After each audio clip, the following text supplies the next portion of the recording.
Alors merci de me suivre dans toutes mes aventures et puis de tout en fait votre engouement à travers ces fameux esprits de la nature, et c'est aussi grâce à vous justement que je continue, voilà, mon petit chemin donc de lutin, voilà, donc qui permet en fait simplement de vous faire découvrir ce monde des esprits de la nature qui est vraiment très sérieux.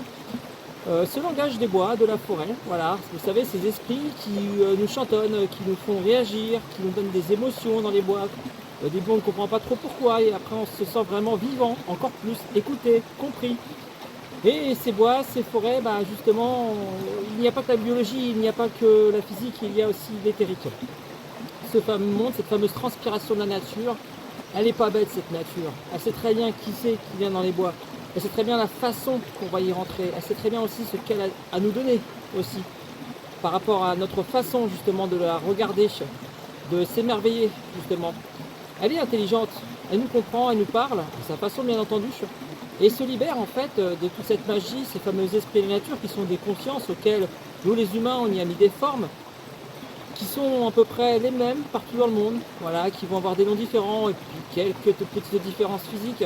Mais on se rend compte justement que dans tous les peuples, justement, ces esprits sont présents, même chez nous, les Occidentaux.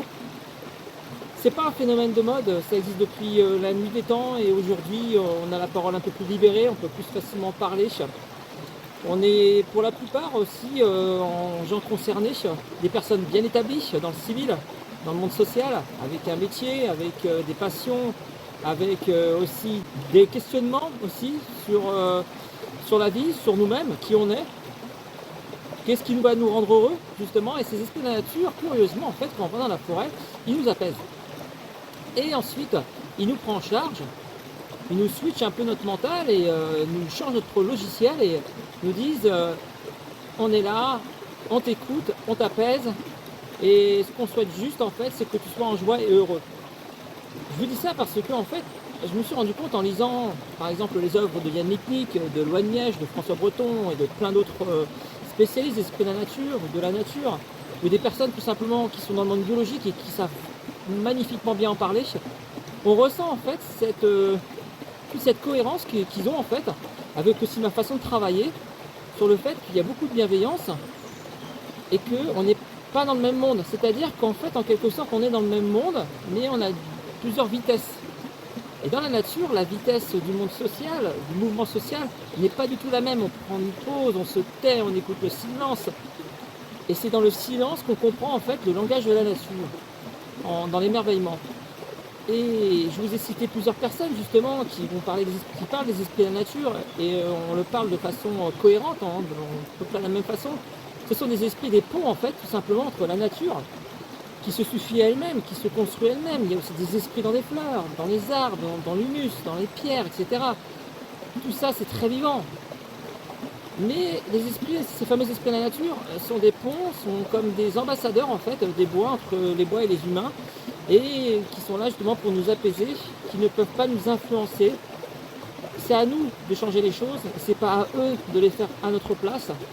Et toutes ces personnes qui s'éveillent autour de moi, je le vois en sortie, j'ai fait plus de 200 sorties, j'ai rencontré énormément de personnes, et en fait je me suis rendu compte que ça matchait avec tout le monde. Ce qu'il fallait juste, c'est avoir un minimum de théorie, beaucoup de rêves, il fallait y croire, il faut apprendre à rêver tout simplement, ouvrir en fait ces champs du possible qu'on a en nous, ne pas trop analyser, ne pas tout attendre, ne pas futuriser, être là, dans le présent, dans la nature. Et en fait, on se rend compte tout simplement que ces fameux esprits de la nature sont des êtres qui sont très conscients et qui ont en fait chacun quelque chose à nous apporter. C'est pour ça qu'il y en a plusieurs. Plus ils sont petits, plus ils sont sur la terre, l'humus. Ensuite, après, vous avez des esprits qui sont un peu plus allongés, qui vont être plutôt, eux, sur, on va dire, la partie de la terre, tout simplement, voilà, entre l'humus et les arbres. Après, vous avez la cime des arbres, la canopée. Et ensuite, après, vous avez, donc ça, c'est les esprits qui ont des ailes. Et les esprits, en fait, qui ont donc des grandes ailes et qui sont célestes, vont de la canopée à l'atmosphère et à l'univers. Et en fait, tous ces esprits, ce sont des consciences que nous avons autour de nous. Ça peut paraître marrant au début quand on lit ça, certains peuvent rigoler, se dire mais c'est un peu n'importe quoi, on les voit pas, etc. C'est normal qu'on les voit pas parce que c'est éthérique. Et tout ce qui est éthérique, c'est au niveau des sensations corporelles, c'est au niveau de nos sens. Qui n'a pas senti des choses, quelqu'un qui nous touche, ou des émotions, ou des choses parfois qui ont un contexte avec le lieu, voilà, à chaque fois qu'on va dans le lieu. Souvent en fait on imagine que c'est psy, on imagine que c'est le mental, que c'est la tête, et en fait non, pas du tout, parce que d'autres personnes le ressentent aussi. Et puis surtout en fait ça a du sens, voilà, par rapport au contexte où on est. Donc ces fameux esprits de la nature existent donc bel et bien. Pour se connecter avec eux, je vous propose donc plusieurs choses. Déjà ce site-là où vous êtes actuellement, que ce soit les 6 dimensions de Gaïa ou le site des esprits de la nature. Ensuite, vous avez aussi donc sur les dimensions de Gaïa.com mes guides, donc mes différents livres. Voilà, vous aurez des liens dessus. Vous avez aussi une carte parchemin des esprits de la nature auxquels je vais dans la nature. Je me promène donc pendant un quart d'heure pour trouver une place dans les bois, en plein centre des bois, pour me connecter aux esprits de la nature pour vous, justement, vous trouvez des messages. Donc ça dure environ 1h30 pour la session bois, et la session illustration, donc pareil 1h30, donc c'est un travail de 3 heures qui coûte 99 €. Tous mes prix sont très bas, parce qu'en fait je veux que ça soit quelque chose que tout le monde puisse toucher, voilà, pour comprendre en fait ce que ces esprits de la nature, j'allais dire ces esprits de l'amour, ce qui est le cas, ont à vous offrir. Beaucoup d'estime de vous, voilà, avec le peu de choses que vous avez. Vous allez voir, vous allez faire des choses énormes. C'est ce que nous poussent les esprits de la nature à faire.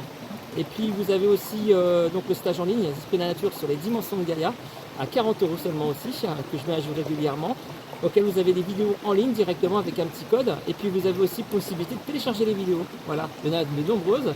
Donc ça va du début en fait, où on fait un bain de forêt, j'explique le bain de forêt, j'explique l'état d'être, j'explique la radiesthésie, après ensuite les clairs touchés. On va aussi sur des vidéos sur la méditation, on va aussi sur le tambour aussi, je fais une vidéo sur le tambour, sur les gardiens du lieu, etc. Vous allez voir, c'est très très riche. Et je mets tout ça dans une vidéo parce que quand je fais des sorties, les gens aiment justement avoir un support derrière pour pouvoir continuer à s'exercer sur eux-mêmes. Et tout ça, en fait, c'est pour vous offrir votre propre spiritualité, même si vous êtes d'une religion, d'un courant de pensée, courant philosophique, peu importe, les esprits de la nature vous prennent comme vous êtes. Et le but, c'est d'être autonome spirituellement, ne pas être forcément, en fait, suivre tout le monde, parce que votre spiritualité est singulière, on est tous différents, on a tous des choses à apporter dans ce monde, différentes, et c'est pas aux autres de prendre notre pouvoir pour pouvoir exercer la meilleure partie de notre être. Voilà, donc je voulais faire cette vidéo pour que ce soit plus clair en fait, plus cadré dans cette façon de voir en fait les esprits de la nature, tout en aussi expliquant que je ne suis pas le seul, hein. Il y a d'autres justement spécialistes des esprits de la nature, des personnes qui sont vraiment très spécialisées, et vous allez voir qu'il y a beaucoup de liens entre nous sur ces fameux esprits. C'est une science en fait, hein, la science de l'éthérique ou de l'holistisme. C'est une science en fait qui aujourd'hui est de plus en plus abordée sérieusement. Et les grands scientifiques justement se tournent maintenant sur les expérienceurs, hein, donc les personnes qui ont l'expérience mais qui n'ont pas le langage scientifique, qui n'ont pas le matériel, voilà, qui n'ont pas toutes les solutions, car la raison n'appartient à personne, c'est dans l'expérience avec justement des personnes qui vont justement nous superviser, qui va faire avancer en fait justement cette partie de l'être humain qu'on a trop souvent oublié avant, parce que c'était quelque chose qui n'était pas productif, qui n'est d'ailleurs toujours pas productif pour la société, mais qui est très productif pour l'âme, pour l'état d'être. Et aujourd'hui, on en a tous besoin, voilà, de retrouver cette flamme, cette joie, cette bienveillance. Donc on a besoin de projeter les uns les autres entre nous. Donc n'hésitez pas à aller sur le site des Dimensions de Gaïa, donc regardez, vous allez voir, il y a énormément de choses et plein de vidéos, je donne beaucoup, vous avez des méditations, vous avez des musiques, des articles, voilà, aussi sur le site Esprit de la Nature, vous avez tous les liens en haut ou en bas. Et donc je vous souhaite en fait de belles balades dans la nature, de vous amuser, et puis surtout de prendre le temps de vous rendre compte que cette richesse autour de nous est là et il faut en profiter.